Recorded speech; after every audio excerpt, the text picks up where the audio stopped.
সময় যদি প্ৰয়োজন বোলে মই 1250 টকা পাওঁ কিন্তু আজি মই তৎকালীনভাৱে মোক 2000 টকা লাগে 3000 টকা লাগে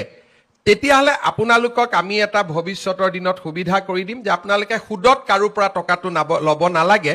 অৰুণোদয় প্ৰায় আপোনালোকে 2000 টকা আগতীয়াকৈ লব পাৰিব পিছত আমি 200 টকা কৰি আপোনালোকৰ পৰা অৰুণোদয়টো কাটি কাটি আমি গৈ থাকিম আপোনালোকে যিমান টকা বছৰটোত পাবলগীয়া আছে হিমানখিনি টকা আপোনালোকে আমাৰ পৰা আগতীয়াকৈ খুজি লব পাৰিব আমি আপোনালোকৰ টকাটো মাহত কাটি কাটি গৈ থাকিম তেতিয়া কি হ'ব